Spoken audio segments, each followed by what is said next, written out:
Thank you for coming. It's a really special evening for us. I'm Paul Eakins. I'm Director of the Institute of Sustainable Resources, and this is a meeting co-organised by us and the UCL Institute, which is one of our sister institutes in the Bartlett School for Environment, Energy and Resources, and with the UK Energy Research Centre, which is a research centre that encompasses the energy community much more widely, and which I've been involved with since 2004. And we're all here to celebrate 10 years of the Climate Change Act, which I'm going to say very few words about once I've got rid of the domestic announcements. I think the only one I really need to point you towards are the green signs on fire exits. I'm not expecting any kind of fire alarm, so if you hear one, make your way to these fire exits as quickly as you can and assemble outside. After we've had the meeting, you may have noticed as you came in, we have some refreshments, and we'd be delighted if you join us for those just out here. I think that's probably everything I need to say. We are recording this evening's lecture, so when you ask a question, if you can speak up so that the lecture is caught, and then others will get the benefit of it. We're going to have two 20-minute presentations from our two speakers, and then we'll move into questions and answers. So, Climate Change Act, absolutely landmark, unique piece of legislation, which I think is undoubtedly a world first of that kind of legislation. I now have incorporated it into all my kind of policy kind of lectures because it is the embodiment of policy stickiness. Keeps politicians' feet to the fire in a way that no other legislation I've ever come across. And I'm absolutely certain that were it not for the Climate Change Act, the UK would be doing much worse on the climate issue than it currently is. But we've got two speakers who know far more about that than I do. We're going to start with Bryony Worthington. She was appointed a life peer, so I ought to call her Baroness Worthington, to the House of Lords in 2011. She's a leading expert on climate change, energy policy, carbon trading, has been for many years, has been the Shadow Minister of Energy and Climate Change in the House of Lords, and has led on two energy bills, so what she doesn't know about energy policy probably isn't worth knowing. But in 2006, when she was working for Friends of the Earth, she helped to launch the campaign for a new legal climate framework, which in due course became Climate Change Act. Since then, she's founded the Sandbag Climate Campaign, which is a group dedicated to scrutinising the EU's emissions trading scheme. She's worked for DEFRA, and I see a number of civil servants in the audience tonight. You're very welcome. And she now leads the European chapter of EDF, the Environmental Defence Fund, which is one of the big US environmental organisations responsible for its management and development on our continent. You're very welcome, Bryony. We're really looking forward to what you've got to say.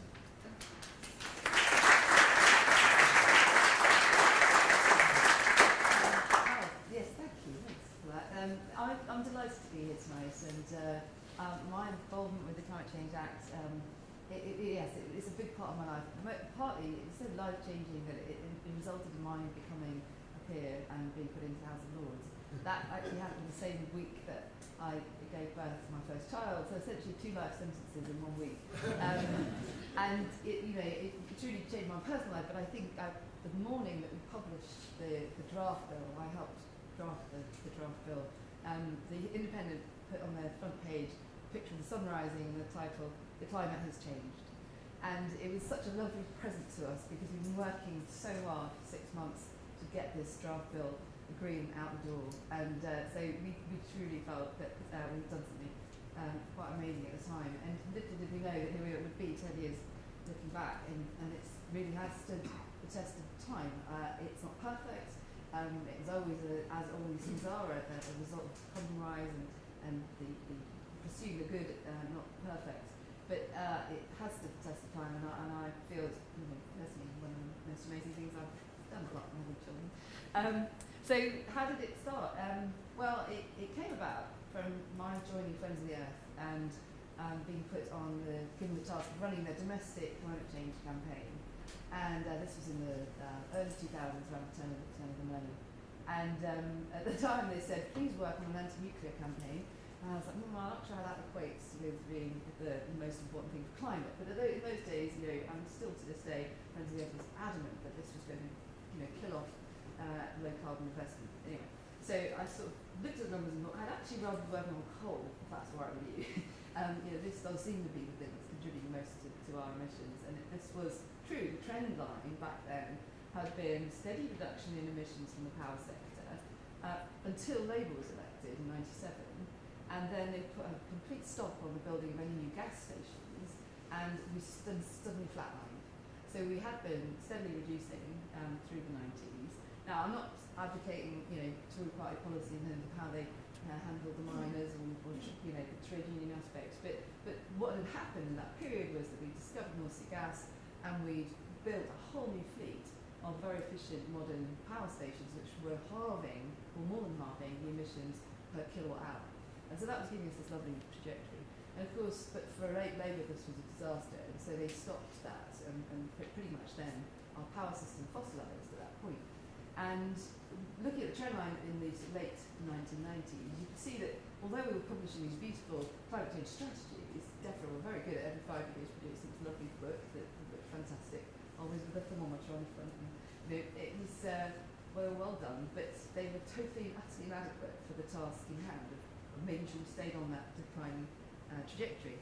And the reason was that they were done in a classic bottom-up way. So DEFRA would commission some economists to tell us what the BAU was going to be of emissions over time. Then they would say, well, where does it need to be in order to sort of make our emissions fall? Work out the wedge of emission savings they wanted, and then they'd go off and find lots of little policies that would add up to that wedge. And of course, those little policies would be adding up to maybe 0.1 million tonnes here and 0.1 million tonnes there to kind of get to the wedge. And it just wasn't sufficient because it didn't take into account that your little policies might be perfectly right, but there were big swings in the economy that were completely changing that BAU, that they had no real control over, no lever over, and no real appreciation of it actually. I remember talking to Henry Dermot, who was the head of the unit at DEFRA, and him saying, it's all right, we've got it, we're fine, it's all energy efficiency. Energy efficiency is delivering us everything, it's fantastic. And so, well, Henry, the energy efficiency you're referring to is the efficiency you get from building a new CCGT. Because you're counting that as energy efficiency policy. It's not. It's the building out of a whole new fleet of power stations. So they just didn't actually bother to do the top-down analysis very often. And they told themselves their own narrative about energy efficiency was going to save us there. And at Friends of the Earth, I felt deeply frustrated. I could see this big trend line, and it was all following coal prices. Coal was cheap and gas was expensive. Our emissions would just shoot up. There was nothing in the policy toolbox that had any attempt at trying to control that big meta question in the economy. So, getting frustrated, I think when the government said, right, we're going to consult on our next 5 years strategy for climate change, we decided to do something different and commissioned an economist to work with us on a top-down approach to managing carbon emissions, which we coined as carbon budgeting. And we wrote a report in 2004, and we introduced what we thought what we wanted to sort of convey to government was treat this as if you have an asset and a liability. The liability is your emissions over time are causing damage, and the asset would be, or the investment would be, to draw down that impact, and over time that will pay back in avoided damages. So we were trying to speak to government, back to government, in a very treasury-friendly, let's manage this as if it was a problem that could be given an economic overlay, and then we'll be able to determine which policies will make sense as an investment for outcomes. And so it's one of the kind of academic piece. Submitted it off to government and sort of didn't think much more about it until the minister at the time, Elliot Morley, called us in and said, well, we do like this carbon budgeting idea. Can you tell us more? So so that kind of then, in parallel, we hadn't just published this rather geeky paper, we'd also decided, well, let's make a campaign around it. And it was just this lovely coming together around the turn of the millennium, where people were becoming more sensitised to the issue. You had the Tory party trying to reinvent itself as the party that cared, changed its logo to a tree, and Cameron was there hugging huskies, and so they were looking for big ideas. And Friends of the Earth had started at that point a campaign to call for new climate legislation to put this carbon budgeting idea into law. And so I worked with the parliamentary team and Tony Juniper, who was then CEO of Friends of the Earth. And one day, Tom York rang, as he does, and from Radiohead, and said, "What can I do about climate change? I'm very depressed." And I said, "Well, come and join our campaign, and we'll call for new laws." And so he got involved, and it had that kind of, just that fortuitous kind of momentum, kind of kept growing. And so, in having thought that it would take us a couple of years to really get ahead of steam to get commitment to legislation, it actually happened in less than a year. And the sort of stars all aligned, and before we knew it, we had Cameron saying, "I will deliver you a Climate Change Act." And then, of course, the Labour Party, Power of the Day, were like, "Well, can't be out-greened by Cameron." So then David Miliband, who was put in as head of DEFRA, said, "Well, looks like we're going to have to do this." So, now, sorry, this is all a bit confused, but by this time, I had left Friends of the Earth. I think the falling out of the nuclear plus something else, and then my time with them come to its natural conclusion. And I was working actually in DEFRA on a different project. I was doing a communicating climate change project, which we were spending taxpayers' money to try and educate people about climate change. And it had just so happened that somebody had told David Miliband I was in his department. So when he was thinking about this bill, I heard the phone call say, "You seem to know a lot about this, come and talk to us." And so David Miliband pulled me in and said, "You're going to have to work in a team of civil servants on this bill, and we've got 6 months to deliver it, so go to it and bring something forward." And we were given a fantastic grade 5, Robin Mortimer, who's just a fantastic civil servant, very efficient, very fast moving, very bright. And we had a team of about maybe 10 of us, I think. And the lawyers all said it couldn't be done, and David Miliband said it will be done, so it was done. And it was really, he was a man on a mission. And obviously this was before the failed whether he'd be leader or not, and so he had a lot of political currency, and he was able to push things through cabinet in a way that was really beneficial. And so anyway, you can ask questions, and I can maybe say into those aspects. But the politics at the time was uniquely well aligned for this to happen. And so the team of us in what was then called the Office of Climate Change, which is a kind of precursor to the Committee on Climate Change. It was a cross-departmental unit that had been created, drawing people from all different departments. We were given the task of the draft bill. And of course, so the concept of carbon budgeting was put into this. The idea that you needed a long-term target was always central to what we wanted to do. What we were trying to convey to them was that there should be something that constrained the area under the curve, that these sort of point-in-time percentage targets were totally useless, really, because depending on the pathway you took to them, your contribution to climate change could be completely different. So, those point-in-time targets, if you remember, we had a target to reduce by 20% by 2010. I don't think anyone ever bothered to check whether we got there, but it was clear we weren't going to hit it. And it was also pointless to try and hit it, because it was the trajectory that you take there that mattered. So we had this concept of, I wanted 9 consecutive carbon budgets that would take us to 2050, all in legislation right from the start. So this is the plan. Obviously that didn't survive, but and in a process of compromise, mostly with Treasury, it was determined that we would fix the end point in legislation, and we'd fix the fact that we'd have 3 consecutive budgets, but we would give the job of setting those budgets to someone else, and that someone else was going to be this independent Committee on Climate Change. And that ended up, I think, being one of the real strengths of the bill, actually. I can remember Tony Grayling, who was then David Miliband's special advisor, saying, I think the way out of this is to depoliticise it, give it to an independent body, and they can then do the analysis and feedback, and then the government can accept or reject. And I was a bit like, well, we've got to set the numbers now, we know we've got to reduce. But anyway, he won out, and it was actually a piece of brilliance, because that creation of that body and taking it out of the political day-to-day and giving it that independence was one of its, I think, most finest achievements of the Act. I think there are other features of it which at the time we didn't really think very much about, but now we know are hugely important, and that is the legal metronome that it created, in that it's got hardwired into primary legislation certain dates by which certain things have to be done. And that was, again, everybody wanted it to be a nice controlled system. But now, looking back, you can just see how powerful that was, because I don't know if you remember that just shortly after the referendum, when Cameron had resigned, and we had Gove stabbing Johnson in the back and vice versa, it was that crazy week. In fact, it was the day in which Gove announced he was going to run for leadership, and then Johnson decided to withdraw. That very day, government accepted the fifth carbon budget. And they had no choice, because in the legislation, if they missed that deadline, they would be open to judicial review.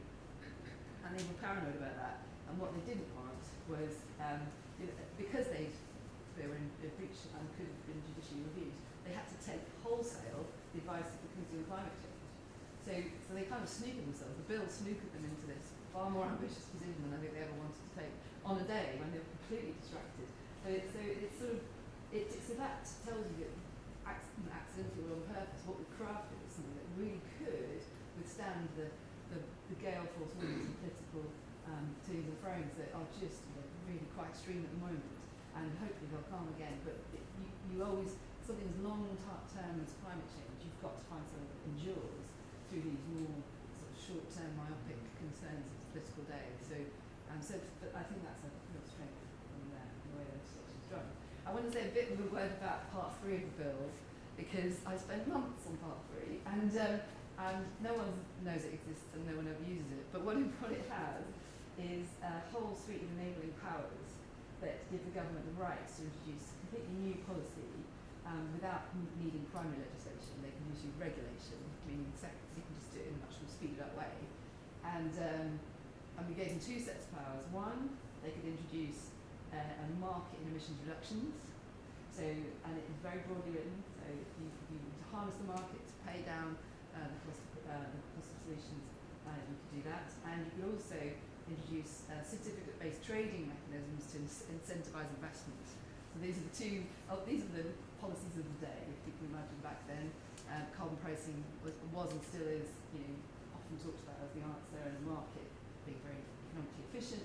And then we had this other mechanism, the renewables obligation, based on a certificate-based reward system, which was driving investment into renewables. So our thinking was, put a modest price on carbon, use the revenues, and recycle it into technology policy, and we'll give you the power to do that, so you can do it across the entire economy, because you're going to need it at some point. So we walked away thinking, well, that would be good, they'll use that for sure. And of course, no one's ever read it, no one uses it, and I sort of walked away from it and thought, well, I'm sure it'll come handy one day, and I still hold that belief that Claire Perry or whoever will, when looking at the fifth carbon budget, go, what we really need here is a carbon price recycled into some incentives, and they'll dust it off and maybe use it, or not. But anyway, the point was, we crafted a bill that had the long-term objective, the legal structures to constrain emissions over time, and the tools and the policy tools to get you there. So it was a complete package. We even had an adaptation chapter and various other bits, that were essential to trying to tackle this in a holistic, top-down way. And there are things I would have liked to have done differently. There are things that I think let the government off the hook a little. But by and large, I still think that's a pragmatic, comprehensive and technology-neutral approach to the problem. And by being crafted in that way, it really got support from all sides. I think there were only 4 or 5 MPs in the end who voted against it when it went through House of Parliament. And in fact, as it went through Parliament, so this is after I finished working on it, it got toughened. So we got the target increased and various other measures put in. So Friends of the Earth carried on their great campaign and got various bits of the bill and tightened even further.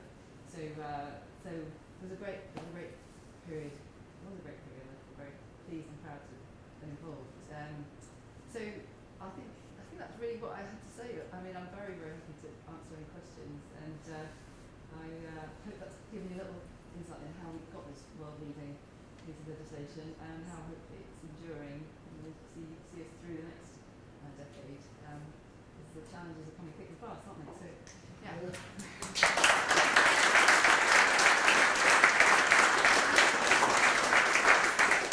Well, Bryony, thanks very much. Do we have any quickies? We're going to have a proper Q&A when we've heard from Matthew in a minute. But are there any questions or clarification which you feel may get lost when we go into another presentation. No, please grab a seat.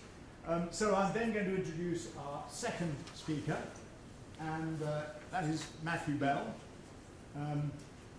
Bryony mentioned the Committee on Climate Change, which plays an incredibly important part, and Matthew served as its chief executive from 2014 to 2017, so this time a year ago he was just about stepping down from that, which has given him time to reflect, and perhaps enough distance to be indiscreet, because obviously we're interested in inside stories.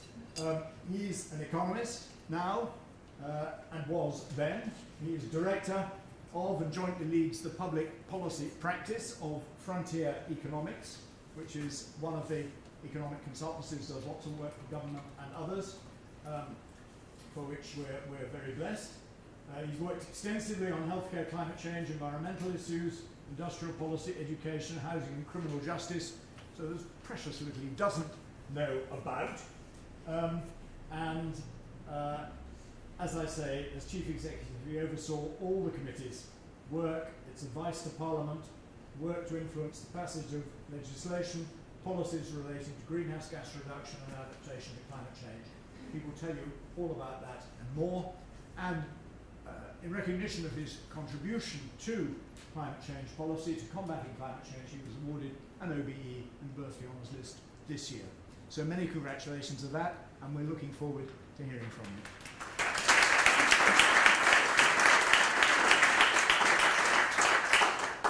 Thank you very much, Paul. And so I inherited what Bryony created, and I tried to operate within it. It also means I need more notes than Bryony to remind myself about all the intricacies of what existed back then. And it's worth saying that I'll come on to, I guess, things that I think could be improved from the experience that I had. And it's tempting to have a long list of things that you think, if only this had worked this way, then my life would have been so much easier. But it is also worth being very clear about the successes of the Act, particularly as we're celebrating 10 years, a 10-year anniversary. And some of those successes are quite subtle, and Bryony touched on some of them, and other ones I'll try to pick up. There's a former American Senator, John McCain, who said, coincidentally also about 10 years ago, he said, "We have many advantages in the fight against global warming, but time is not one of them." And the Climate Change Act, as Bryony was sort of hinting, places time at the center of our actions. It sets the 2050 target, it determines the process for setting the carbon budgets and assessing the risks from climate change. It provides that regular annual drumbeat that underpins continuous action in the reports to Parliament that happen, and the continuous pressure for action. And people often say to me, and say quite widely, that they worry that Parliament and politicians are all very short-sighted. And actually, my experience has never been that. I think they're actually quite long-sighted. You see lots of actions that Parliament and politicians do which are quite long-sighted. What they do have to do is they have to prioritise.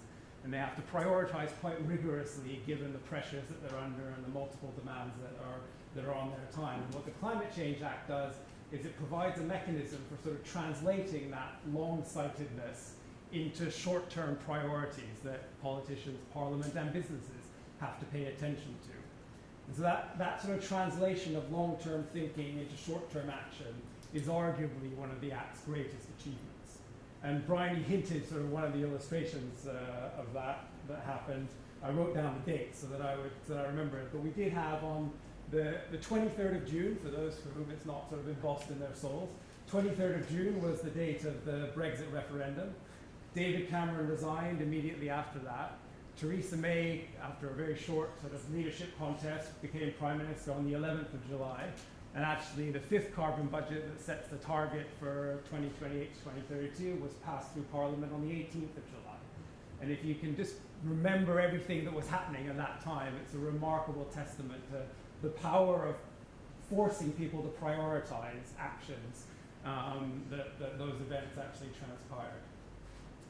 And it was the climate, much as I would like to take a little bit of credit for pushing it through with the fifth carbon budget, it was the Climate Change Act that created the pressure and created the impetus that require that to happen. And the referendum is obviously an extreme example of events, but with or without the referendum, there are always reasons in the present day to delay action and not to do things. It's the second accomplishment then of the Act, closely following that role of the Act in creating the regular drumbeat for change, is, as has been mentioned, in setting up the Committee on Climate Change, but in setting it up as the guardian for the rules about how this game should be played, rather than as a player in terms of determining what actions to take. And that distinction has been really crucial in maintaining the committee's credibility and removing it from the day-to-day politics that Bryony was talking about. A good example of that distinction was during my tenure was the committee's approach to the shale gas debate, which has become topical this week again. As tempting, I'm sure you can imagine, as tempting as it might have been to express a view about shale gas itself, the committee stuck to trying to define the rules of the game when it comes to thinking about shale gas.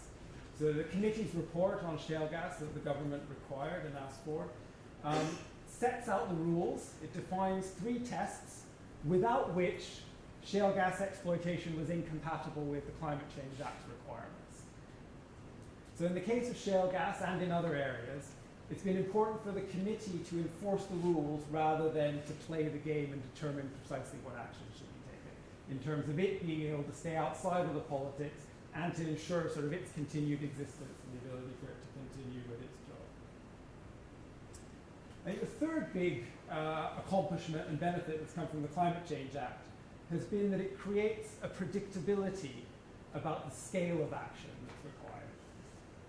And that predictability benefits businesses, politicians, the public. It does it in many ways, and obviously we've talked about the carbon budgets, and we've talked about the 2050 target. But one of the less remarked upon ways in which it does that is through the mechanisms that the Act has in place for how budgets are passed and how they can be changed in the future.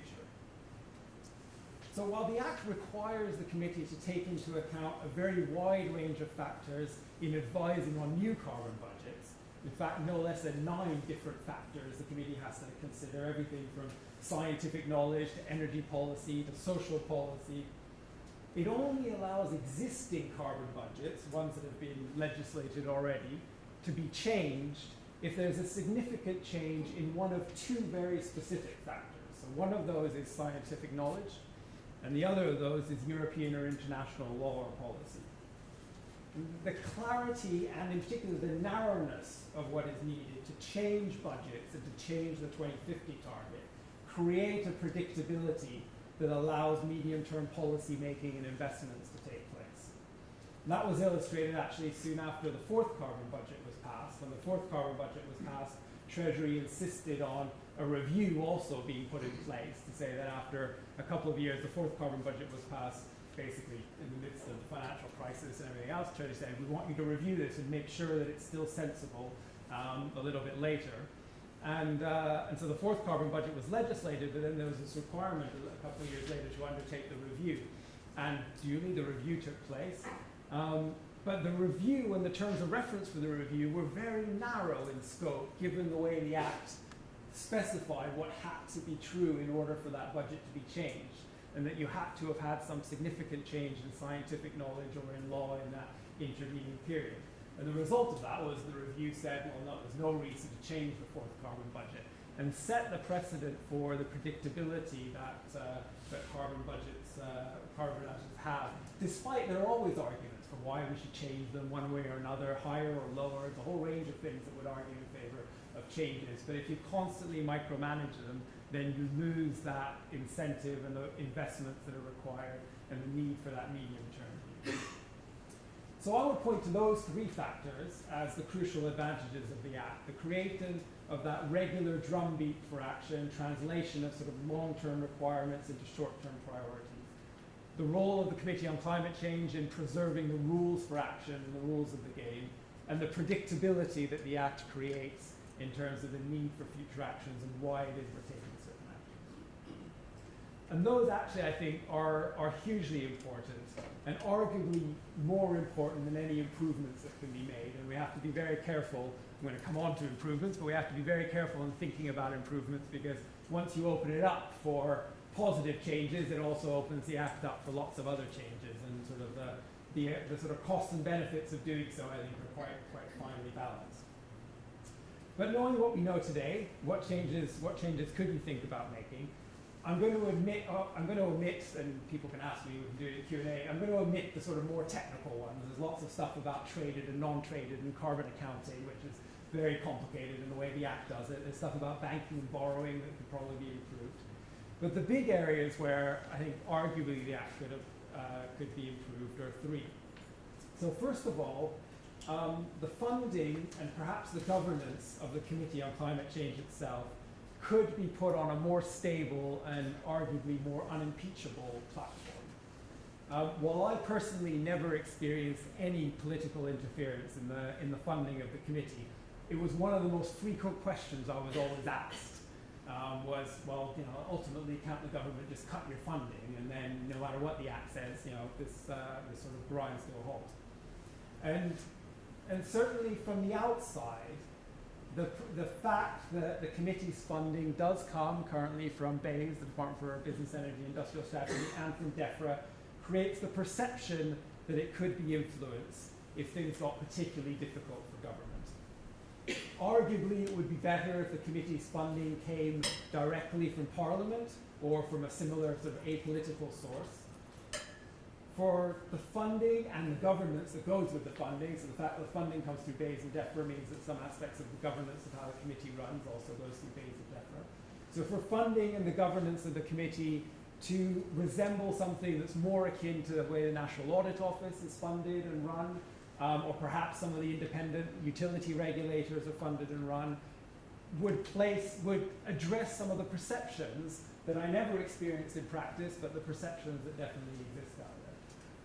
I'm not sure on balance that that's worth opening up the Climate Change Act, but it is related to something else, which is that because of sort of BEIS and DEFRA being the home, if you will, departments for the committee, it means that the committee and climate change action in general across government has much weaker levers when it comes to the other departments of state. So when it comes to the Department for Transport, or it comes to the ministry, what is now the Ministry of Housing and Local Government, the degree to which those departments think about climate change in pursuing their primary objectives, in my experience, is weaker than some of the other departments. And if in changing the funding and sort of the governance of the committee, there were mechanisms to create more direct levers on those departments, then I think maybe it would be worth looking at in more detail. Second area I think it could improve would be the place of the Committee on Climate Change and on government in terms of acting and advising on adaptation issues, and putting those on a more equal footing with the role that the Act creates in terms of action and advising on mitigation issues. If we just look at the Committee on Climate Change as sort of one example of that issue, the funding and the structure created by the Act for advice on climate risks and adaptation means that that part of the committee's work is always underpowered compared to the committee's work on mitigation. Much less resources available for its duties in relation to adaptation. It has about a third of the funding, a third of the budget available to work on adaptation issues. It has a smaller committee, it has a smaller secretariat, it reports to Parliament every 2 years instead of every 1 year in the case of mitigation. And probably in retrospect, those differences are hard to justify.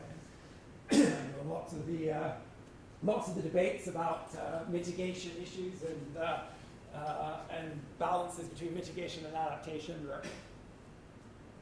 On balance, I think you would put those on more equal footing if we were redoing it today.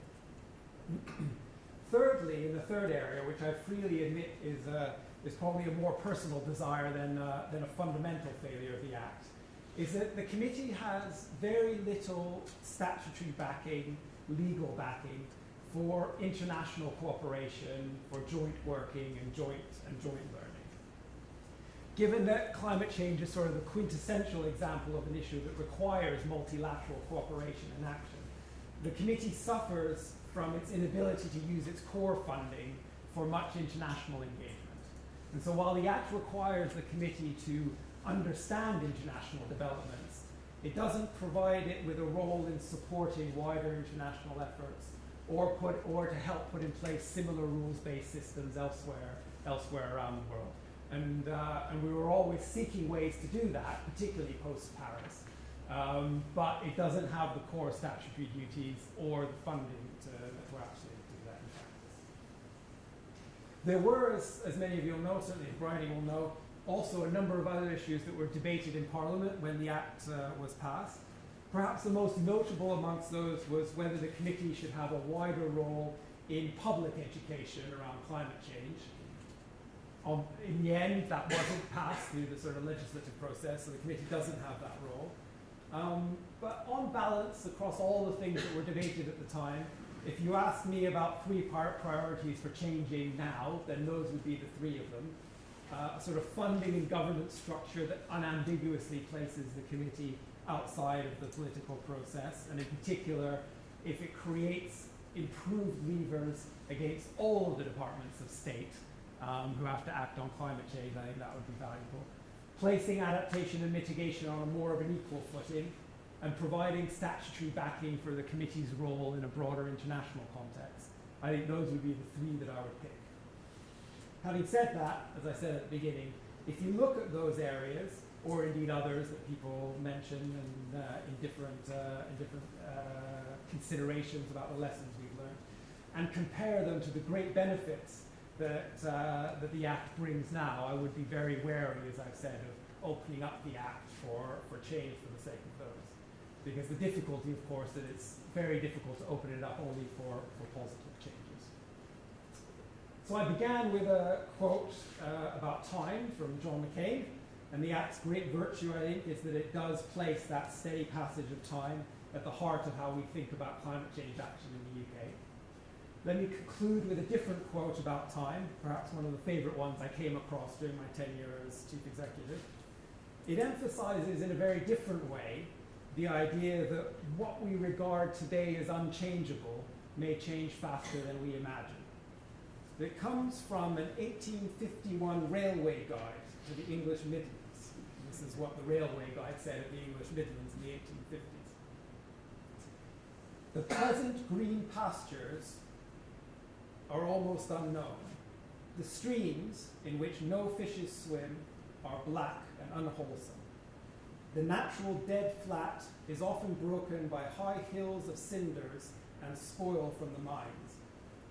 The few trees are stunted and blasted. No birds are to be seen except a few smoky sparrows. And for mile on mile, a black waste spreads around, where furnaces continually smoke, steam engines thud and hiss, and long chains clank, while blind gin horses walk their doleful round. It's amazing how much changed in the 100 years after that was written.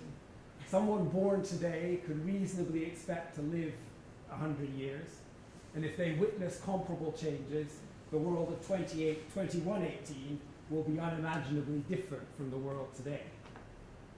There's no doubt that the drumbeat created by the Climate Change Act needs to speed up, but I'm confident that the Act is still one of the best examples we have to encourage the drummer to play the right tune.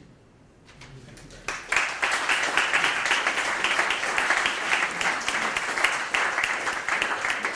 Shall we bring a couple of chairs up so that I don't know if we can even move these chairs this way. This one's We'll start at the end. We'll start at the end and probably make it. I'll probably stay standing so I can see what's going on. But thank you very much indeed, Matthew, for that. That's terrific. So we've had the genesis, we've had the current operation. We may or may not want to explore the future. In fact, we've had a bit of the future too. 2118, I think, came into it at the end. Who would like to kick off with the questions? Yes. Please introduce yourself, say who you are, where you're from, so we get to know each other a bit. And I'm Warren, and I am now retired, so I'm not anywhere, therefore, but I was tangentially involved with this, and I'd like actually immediately to congratulate both of our speakers today on the role that they have played in terms of getting us to where we are today, and indeed for their excellent presentations. I was very struck by what Bryony was saying about the importance not just of the long-term target, which is always much easier to present to a politician because it's well beyond my term of office, but also the incredible value of having the individual carbon budgets taking us through on things. But equally, I was struck by Matthew saying, don't try and muck about with what has already been agreed. Now, you will know that your successor has just been invited by the climate change minister, who incidentally doesn't seem to hear any more of the parentheses that you put onto the importance of shale gas fracking. I listened to a speech he gave 2 days ago, which merely said the Climate Change Committee backs it, and not any of the three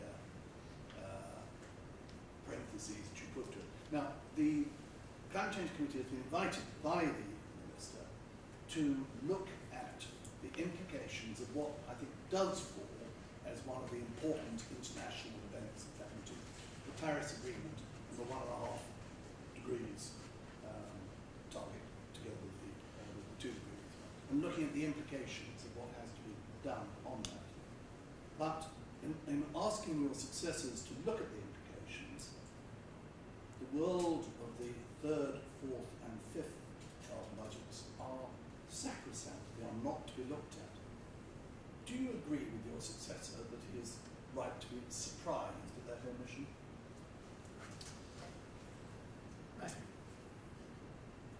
So when I was at the Paris Agreement, obviously was signed whilst I was still chief executive of the Committee on Climate Change, and it was important enough that we felt we had to look at it immediately. And the conclusion we came to at that time was that the overwhelmingly important thing to do was to make sure that actions were put in place to meet the 4th and the 5th carbon budgets, and that there would be a series of gateways that would happen, which would provide more evidence and more analysis that would help to understand whether either the 2050 target needed to be changed or we needed new net zero targets beyond 2050. And one of the gateways that we defined was the Ipcc report on 1.5 degrees. And we said when that comes out, that might be a sensible time to look at things again. So now we have the Ipcc report, and the Ipcc report is very clear about the not just the new evidence about the pathways and about how we might get to somewhere between 1.5 and 2 degrees, but also the urgency and also the difference it makes being at 1.5 versus being at 2 degrees. So in that world, I think it's entirely sensible for the committee to then be asked to look at it again, and the committee may very well come to a different conclusion, having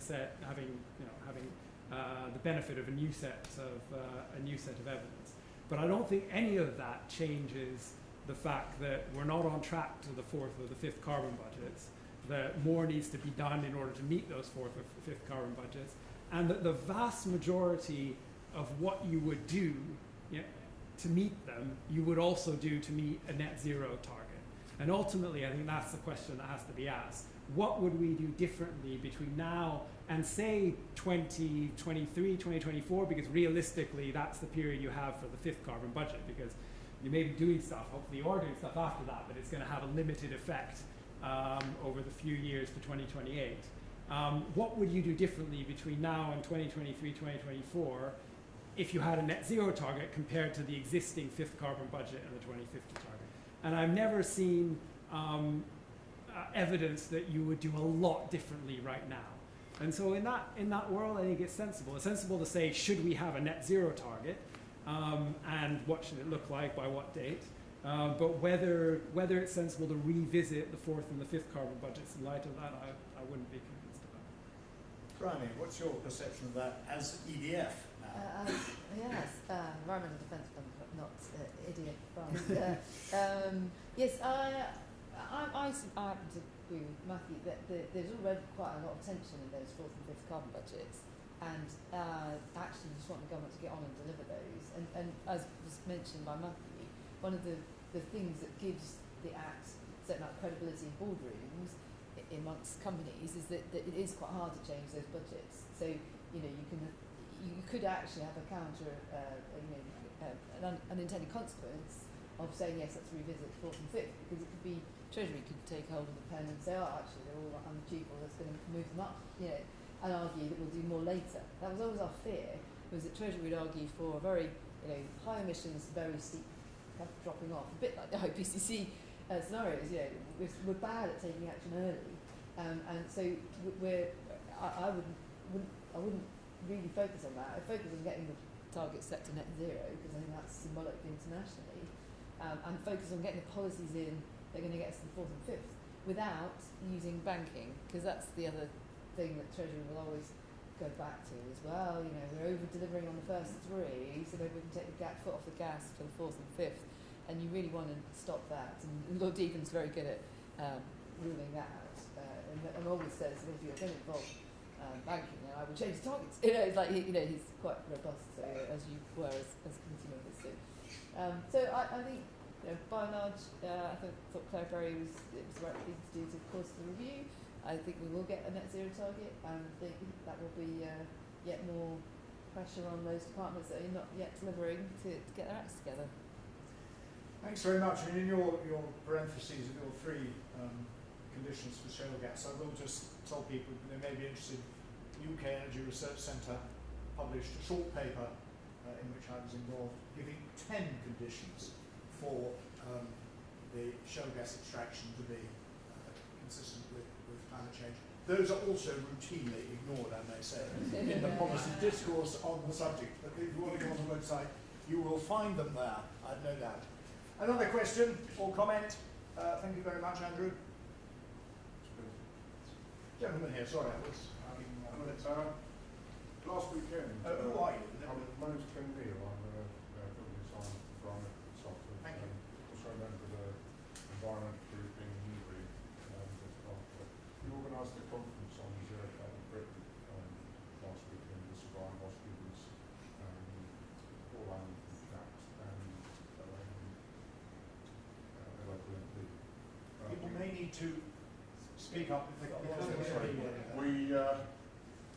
We approached all the local sixth forms, private and public school, to see if we could get someone to attend from there. And we got one reply from one school, and they didn't turn up. Would it be advantageous to get climate change put into the national curriculum as a subject? Because people have very little knowledge. Okay. Thank you very much. Bit tangential to the Climate Change Act, unless you think we ought to open up the Climate Change Act to make climate education compulsory on this subject, but some response? I mean, I think it is on the curriculum. I think it is on the curriculum. Whether it should be more so or at different levels, what we did come across repeatedly more on the adaptation side of the work that we do. But whilst I was there, we commented several times to government that this wider duty to educate the public about climate change, whether students or people who are no longer students, about climate change, it's not clear where that duty sits. Officially, the best answer we ever got is that DEFRA have the kind of statutory duty to warn the public about the risks from climate change and the consequences, and to protect themselves against flooding and higher temperatures and everything else that might follow. But in practice, they never have the budget, and they don't do it very much. And so one of the things I mentioned in my speech was, if you look at the original debates around the Climate Change Act, one of the areas that was debated the most was, should the Committee on Climate Change be given the statutory duty to educate people about climate change? And ultimately, probably on balance correctly, it was decided not. I think had the committee been given that's such a huge task that task would have overwhelmed all of its other duties that it has. And so I think on balance, not. But the consequence of that is that it's not clear who has that duty right now. And arguably that could be done better. But on the narrow point of the curriculum, I think it is on the curriculum. maybe it should be more But- prominent. Yeah. Just before I started on the bill, I was working on a campaign called Tomorrow's Climate Today's Challenge, which was a government-funded public awareness campaign that had all sorts of elements to it, and it was, I think it was a multi-million-pound budget. But that's the first and last time they really tried to do it, and it was quite nice because we tried to get them away from, are you doing your bit? You know, they see lots of these little things about, switch off your lights and, you know, turn your thermostat down, and we get increasingly annoyed by that because it was just not commensurate with the scale of the problem. So we put out this video which aired for about all of 3 weeks, colouring in the gases so that you could actually see the impact of everyday life in aggregate, and try to highlight the big actions that are causing climate change rather than the small. But there's not been anything since, and it is slightly worrying because I think generally people think, well, we pay our taxes, we've got the Environment Agency, and we've got all these government things. If it was really that bad, they'd tell us, wouldn't they? And we should, and you know, I kind of feel quite forgiving for people who take that attitude, because if it is as bad as everyone says it is, why are you not telling us? Why are you not communicating about it more? So there's definitely something there that needs to be addressed. Any other questions? I'm going to have a quick question that picks up a couple of things that were said. On the international stuff, it's striking to me that no other country has actually introduced a package as comprehensive as the Climate Change Act. There are bits and pieces in some countries, but why do you think it is that, I mean, you're both, you know, obviously aware of what's going on in other countries. Why is it that other countries haven't just said, blimey, that works jolly well. Let's just, you know, bring it in lock, stock and barrel. So that's the first little question. Second little question from the, there was the Commission on Economic Justice report recently, which goes obviously way beyond climate change. But in the environmental chapter of that, which I was marginally involved in, they recommend a Sustainable Economy Act, which is clearly pinching the idea of climate change and trying to apply that much more widely to other environmental issues, but those sorts of things more widely. Do you think that would work, given propitious political circumstances, which probably don't exist at the moment, but might it work? And how, you know, where's the Bryony Worthington of the Sustainable Economy Act? Michael Jacobs. Yes. That's right. Very true. No, I, on the first question about the international, actually there was a flurry, and there still has been a sort of a study. I mean, you did a lot of this tracking other countries that passed climate change acts, Yeah. and I think there's a number. I think Sweden are probably the most comprehensive, and then New Zealand has just announced that it's going to do it too. And yeah, we have got quite a few examples. So, but you know, you're right in that it still remains, you know, a uniquely British thing. But other people are picking up. The thing I feel slightly sad Well, I mean, about. it's 10 years after all. I mean, Yeah, that's what I mean. You're exactly. saying other people are picking up, but I mean, this isn't news anymore. No, but my biggest regret is that the European Union didn't grasp it, because they pursued a very odd set of energy policies in lieu of a climate change strategy, and I find that their way of dealing with climate change is exactly like it used to be in here before we had the Act. It's very bottom up, doesn't take into account the big mega trends. They've got an emissions trading scheme which doesn't really work, and you know, it doesn't have the 5-yearly cycle of you know, nicely defined budget periods. It keeps setting itself ever longer period over which to faff around. So I'm not anti-Europe by any means, you know, but there are things about their climate policy that could be improved. And then on the other, I spoke to Michael about that just the other day, and he was trying to persuade me that it was something I should get involved in. But I feel we've got enough on our plate with climate change right now, so I wish it well, but I don't know. I'm not sure if now's got the same stars aligned politically as we had back in the early 2000s. So. Yeah. Matthew, your thoughts on that? So on the international front, I mean, I agree with Bryony that I think it is more widespread than perception, maybe. And Ireland also set one up, and Canada are setting them up, and Germany. yeah.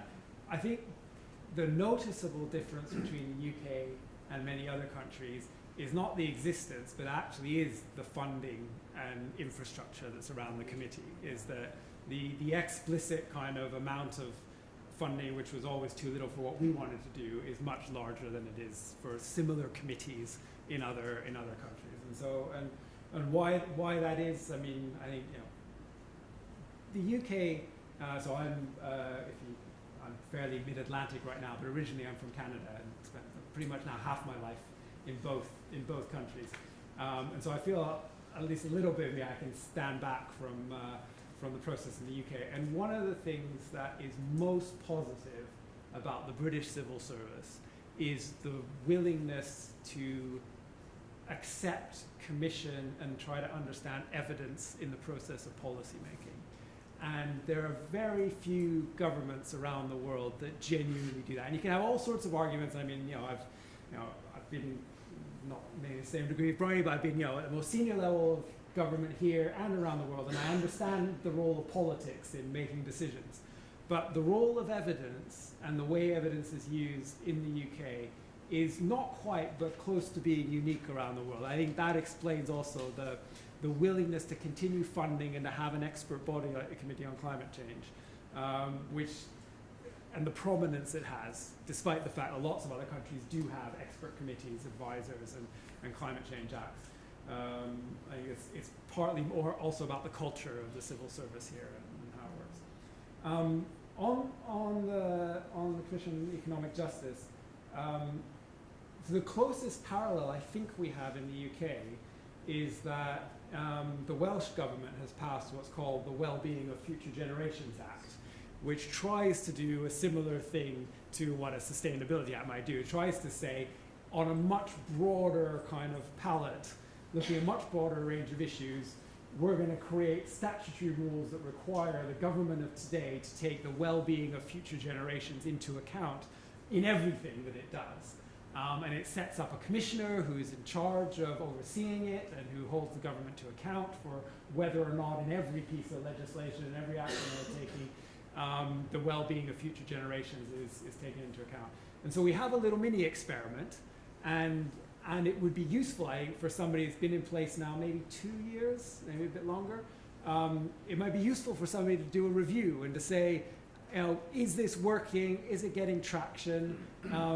Is it a useful model for then something around sustainability? Because certainly the great thing that the mitigation activity, emissions activity has going for it when it comes to that sort of political forum is that you can put numbers around it. You can have a 2050 target and an 80% number, and you can do analysis. And for all that we all know that the analysis is imperfect and that there's a wider range of evidence you have to look at, and you can't reduce it all, despite me as an economist wishing to reduce it all to sort of narrow cost-benefit analysis, it has the great advantage that you can at least go a long way to doing that quantitatively. And that gives it a lot of traction. And the difficulty we always had with adaptation, and why I was emphasizing the need to put it on equal footing, is that even for adaptation, it's hard to do that because the issues are more local and more risk-based, and it's harder to set specific targets around adaptation. And when it comes to sustainability, or when it comes in the Welsh case to the well-being of future generations, it becomes even more difficult to do that. And so at the very least, I think you would have to be able to articulate it in a sufficiently precise way in the legislation that gave it traction in order for it to work. And then there's the politics of could you get it through Parliament. But from a kind of an analytical point of view, you'd have to be able to articulate it in a sufficiently precise way to give it traction. Well, there's a challenge for the next 10 years for some of the younger people in the room, perhaps. Gentleman there. Sorry. Ian Cooper, Independent Research Consultant. Can I pick up on follow on from the first of your two questions? So if other countries don't have climate change plans, what frameworks, mechanisms and practices do they have that evidently work that we could learn from? Bryony. Well, You first. yeah. So, I mean, when you look around the world, the three blocks that contribute the most are China, the US, and Europe, and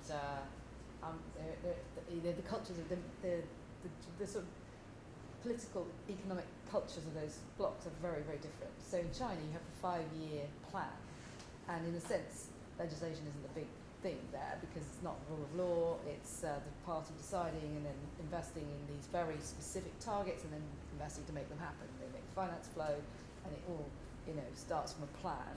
And so they've been doing that on a 5-yearly basis for forever.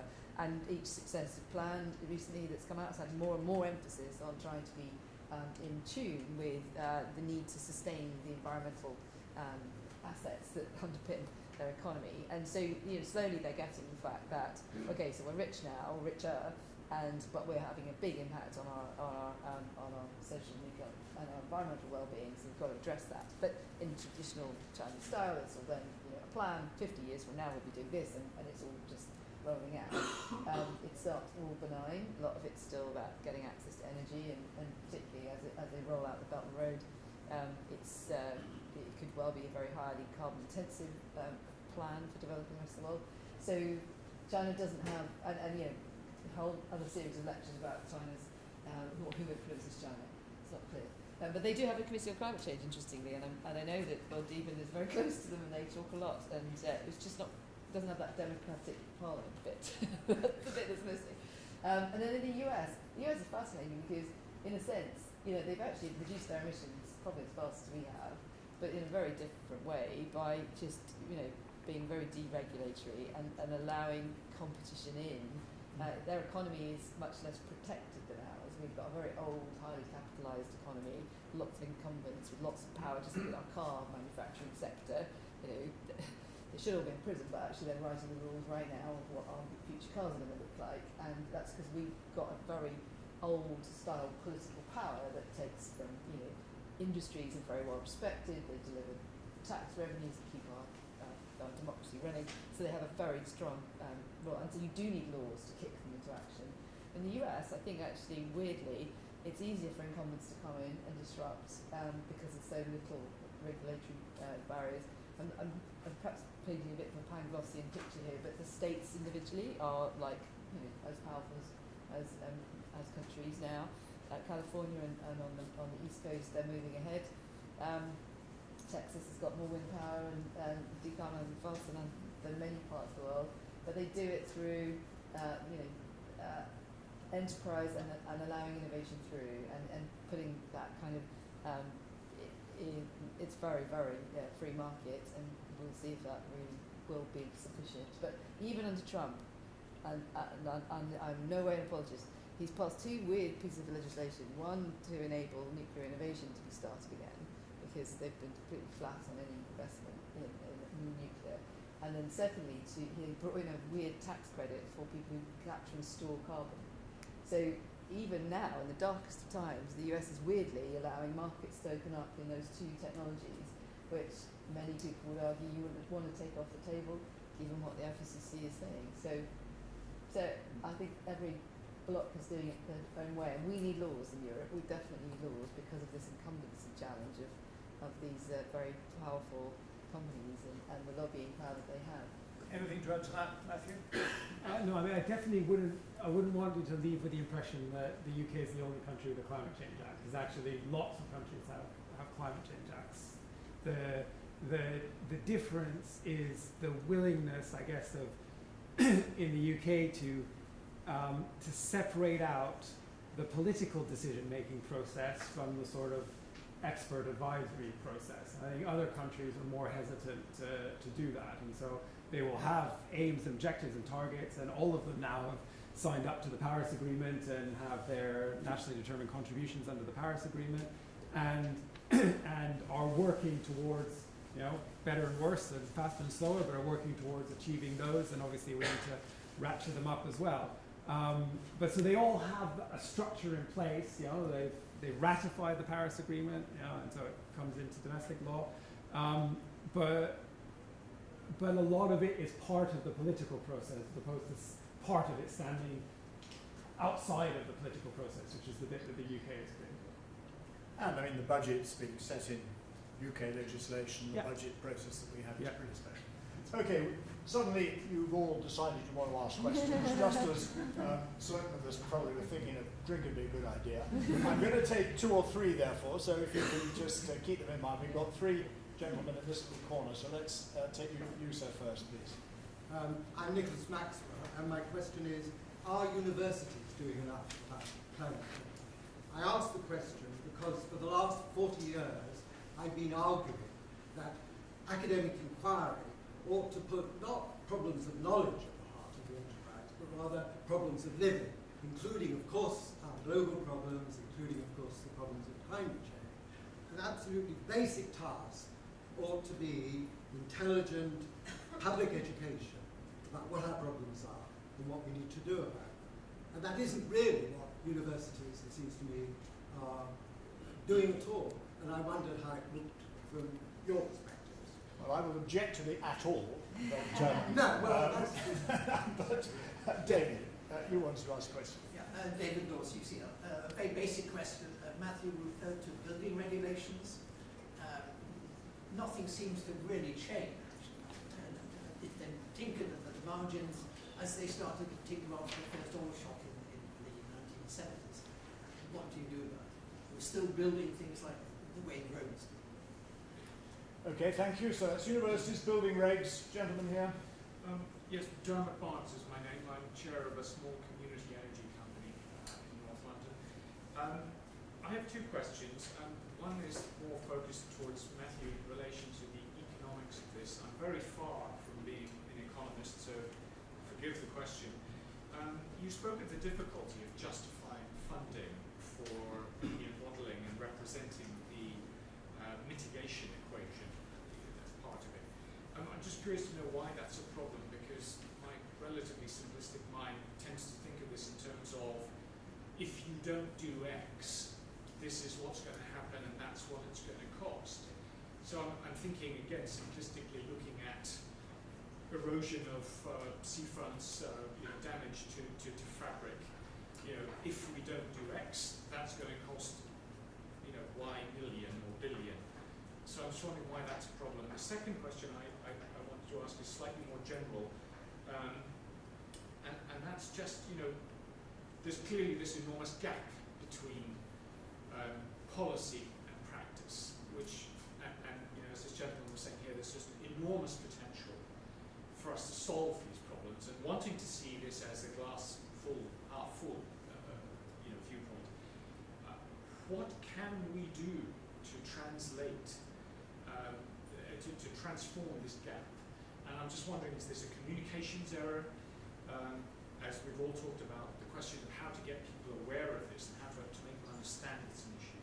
And to what degree that communication is just going to be poo-pooed by the fact that we can do as much in the UK as we want, but by goodness, until Trump comes out of power, until all these things change, we've got no hope, therefore let's not worry about it. The classic question that we've thought about for the past 50 years. Okay, thank you very much. We've got 4 questions. You don't have to answer all of them. So which one do you want to take, Bryony? And then we'll move on to Matthew. Each choose his, and then we'll... I guess I'm happy to perhaps I'll do the last one, because there does feel frustrating that there's not more movement on more fronts. But if you think of things, I'm kind of a pro-energy climate change person, in that I don't really believe we've got to ration our use of energy. I think you need energy to get rich, and then when the richer you get, the more able you are to solve problems. And that's so you've got to lift people up and give them higher standards of living, and that needs energy. So we've got to find abundant sources of energy that are clean, and actually electricity is likely to be that dominant supplier of energy in the future. So why have we focused on this sort of stuff to start with and put lots of money into this? It's because this is a massive enabler of other solutions. So all of the policies focus has been on getting the carbon intensity of power down. And as I was leaving the Office of Climate Change, on one of my last days, I sent an email off to the interim manager and said, please make sure all your reports focus on the carbon intensity of power. That's the most important metric of progress. And I'm delighted every time I read the little analysis of we've got carbon intensity of power now into the lexicon of how we report, because it's so important. Once that's down under 100 grams, it becomes an enabler of all sorts of things. And once it's so cheap that, I know that you've previously said this before, but there are times now where you can be paid to take that Scottish wind because the grid just doesn't know what to do with it. So on the back of that, you've now got a wonderful company in the Clyde building hydrogen ferries, because they can get the power for free, they've found the engineering solutions, and so they're starting to decarbonise the transport sector just because we've got more of this. And so transport will be the next to go, because when you work down the carbon intensity track, the next best switch from coal to clean is oil to clean in transport, because transport's horrendously inefficient. So we will now, I think, move our policy focus onto transport, and we will see electrification in transport. We'll probably see hydrogen coming into transport. We might see ammonia coming into transport, but we'll see all these enabled by power. And then finally we'll get to buildings, partly because it's very politically difficult. The housing lobby is one of those lobbies that always get their own way. But equally, gas use in buildings is one of the least carbon-intense ways of using energy. It's direct combustion into the home, and it's providing an essential service that keeps people alive. So you probably get to that last, and then again, when you've got more of this stuff, and you've got a hydrogen fuel supply system, suddenly you've got a lot more options for that building decarbonisation, which will probably be the last to go. That's not to say we can't do more energy efficiency, and we can. You can use less of all of this stuff, but ultimately, the world needs more energy.